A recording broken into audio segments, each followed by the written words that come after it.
भगवान केवल और केवल भाव का भूखा है। ये तुम्हारे महल, ये तुम्हारे बंगले, ये तुम्हारी गाड़ी, ये तुम्हारी कोठी उसके लिए ज्यादा कुछ मायने रखती नहीं है। यदि तुम्हारे मन में भगवान के प्रति भाव होगा तो तुम कैसे रह रहे हो उससे कोई फर्क नहीं पड़ता।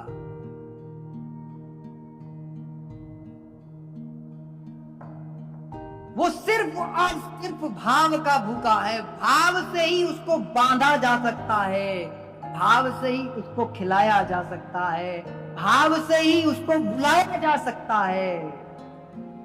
सिर्फ भाव ही एक ऐसा कारण है कि जिसमें भगवान बंध जाते हैं। भाव का भूखा हूं मैं, भगवान के शब्द हैं ये मेरे भैया। भगवान ने कहा है भाव का भूखा हूं मैं और भाव ही एक साथ। भाव से मुझको भजो तो भव से बेड़ा है। भाव बिन कोई पुकारे मैं कभी आता नहीं। भाव बिन कोई पुकारे मैं कभी आता नहीं। भाव की एक टेर ही करती मुझे लाचार है। भाव बिन सर्वस्व दे तो मैं कभी लेता नहीं। भाव से एक पुष्प दे वो भी मुझे स्वीकार है।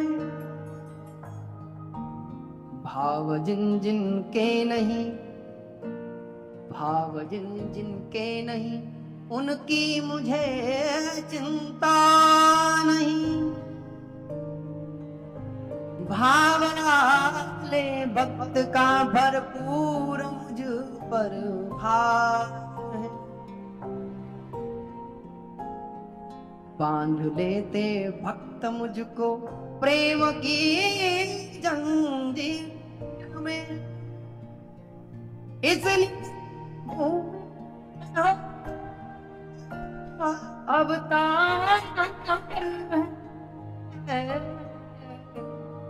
भाव का भूखा हूं मैं और भाव ही एक साथ। भगवान धरा पर भाव के कारण आते हैं, भक्तों के कारण आते हैं। असुर वसुर उनके लिए कोई मायने नहीं रखते, 6-7 दिन में निपटा देते हैं। महाभारत का युद्ध 17 दिन में खत्म, चलो घर जाओ, सब वापस हो गए। भगवान अपना समय सिर्फ भक्तों के लिए आते हैं, प्रेम के कारण अपने भक्तों से मिलने आते हैं।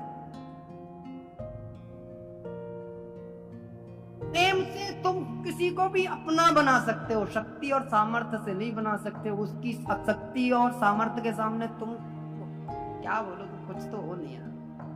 बोले क्या, भगवान के सामने हमारी तुम्हारी हैसियत है कुछ? कहीं रखते हैं कुछ? ऊपर से फ्लाइट में से बैठ करके नीचे देखो तो ऐसा लगता है बिल्डिंग है कि महाराज माचिस की डिब्बी रखी है। ये गाड़ियां ऐसी रखती है कि कोई मक्खी दौड़ रही है। वो तो तब लगती है जब नीचे आता है, यदि ऊपर गए तो दिखता ही नहीं। और भगवान तो बहुत ऊपर है, तो तुम हो कौन, समझते क्या हो अपने को? कोई मायने नहीं रखते तुम लोग। वो सोच से ऊंचा है। किसी ने पूछा भगवान कैसे हैं? कैसे हैं भगवान? बिनु पग चलाई सुनई बिनु। भगवान कैसे हैं? उनके पैर नहीं है। बाबा तुलसीदास ने लिखा बिनु पग चलाई सुनई बिनु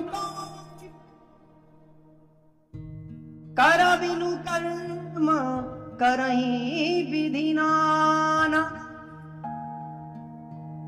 आनन रहित सदा रस भोगी बिन वाणी वक्ता सुत जोगी। हमें कहीं जाने के लिए पैरों की आवश्यकता होती है, हमें पैर चाहिए तब हम कहीं जा सकते हैं, लेकिन भगवान के पैर नहीं है। लेकिन ऐसी कोई जगह नहीं है जहां वो जा ना सके। बिना पैरों के चलते हैं, सुनई बिनु गाना, कान भी नहीं है लेकिन बिना कानों के सुनते हैं। हमें कुछ करने के लिए हाथ चाहिए, उनके हाथ भी नहीं है लेकिन ऐसा कोई काम नहीं जो वो कर ना सके। आनन रहित सदा रस भोगी। हमें कोई भी रस को प्राप्त करने के लिए जीभ की जरूरत होती है, बोलने की जरूरत होती है। उसके जीभ भी नहीं है, मुख भी नहीं है, लेकिन ऐसी कोई बात नहीं जिसे वो बोल ना सके, और ऐसा कोई रस नहीं जिसको वो ग्रहण ना कर सके। ऐसे भगवान है। बिन वक्ता, हमें बोलने के लिए मुंह चाहिए, उसका कुछ भी नहीं है, वो सब कुछ भाव के कारण से है। अब यदि चींटी भगवान के दर्शन करना चाहती होगी तो कैसा करते होगी? जैसा वो सोचती होगी भगवान उसके सामने वैसे आते होंगे। मनुष्य जैसा भगवान के बारे में सोचता है भगवान वैसे बन के आते हैं। तो ये भक्तों के भाव के ऊपर निर्भर है कि भगवान उनके सामने कैसे आएंगे। हनुमान जी जैसे शक्तिशाली सामर्थ्यवान व्यक्ति नाचते हैं भगवान के सामने, जो भगवान चाहते हैं वो करते हैं।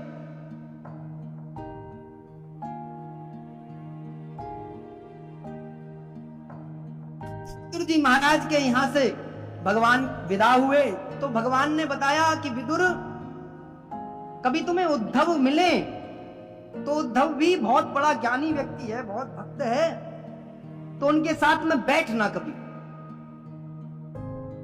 विदुर जी महाराज और उद्धव का भी संवाद हुआ है। उद्धव को अपने ज्ञान का बड़ा अहंकार था, तो विदुर जी के साथ मिलकर के वो अहंकार समाप्त हुआ है।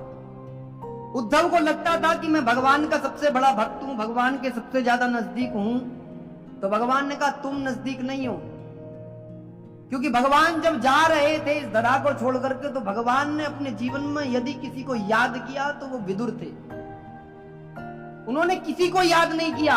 उद्धव जब भगवान के सामने खड़े थे तो उद्धव के सामने भगवान विदुर के बारे में चिंतन कर रहे थे। उद्धव को उपदेश दिया था कि उद्धव, कभी तुम्हें अवसर प्रदान हो तो विदुर की संगति करना,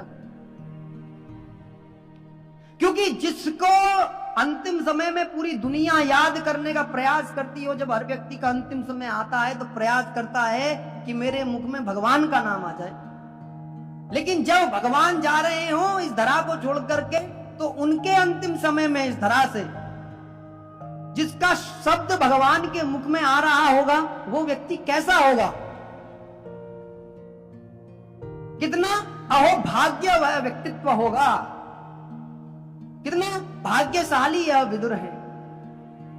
इसीलिए विदुर और उद्धव जी पास में बैठ करके ज्ञान प्राप्त करते हैं, और उद्धव के द्वारा ही विदुर और मैत्रेय संवाद भी प्रारंभ होता है। यहां से मूल भागवत प्रारंभ होता है। सुखदेव महामुनि राजा परीक्षित को श्रीमद् भागवत कथा श्रवण कराना चाहते हैं, क्योंकि जानते हैं कि जब राजा परीक्षित भगवान के भक्तों की कथाएं सुनेंगे तो भगवान के भक्त बन जाएंगे, और भगवान के भक्तों को अंतिम समय में मृत्यु की औकात नहीं कि उनके मन में भय उत्पन्न कर दे।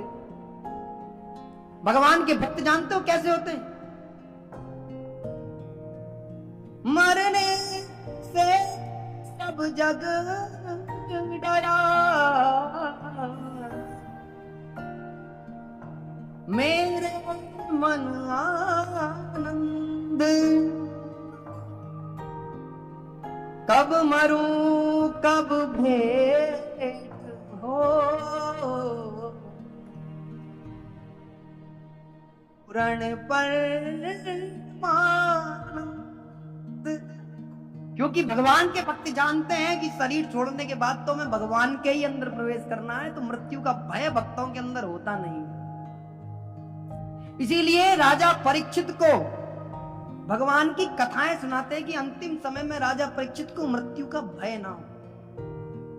तो राजा परीक्षित सुखदेव महामुनि से पूछते हैं कि प्रभु, मैं आपसे ज्ञान लेना चाहता हूं, ऐसा ज्ञान दीजिए आज मुझे कि मेरे अंदर से मृत्यु का भय खत्म हो जाए। अब धीरे धीरे जब विदुर जी की कथा सुनी कि भगवान इतने कोमल हैं, इतने हृदयवान हैं, इतने अच्छे हैं, फिर तो मुझे जरूर भगवान अपनी शरण में ले ही लेंगे, मेरे अपराध को क्षमा कर ही देंगे। आगे चल के श्रीमद् भागवत के अंदर सृष्टि वर्णन सुखदेव महामुनि राजा परीक्षित को सुनाते हैं कि यह दुनिया किस प्रकार से बनी है। यह शास्त्रों में पहले ही वर्णित है कि इस दुनिया को बनाने की प्रक्रिया क्या हुई है। दुनिया के बड़े बड़े लोग शोध कर रहे हैं कि दुनिया कब बनी, कैसे बनी, लेकिन हमारे ऋषि मुनि इतने ज्ञानी थे कि उन्होंने पहले ही शास्त्रों में लिख दिया है कि सृष्टि की प्रक्रिया इस प्रकार की है।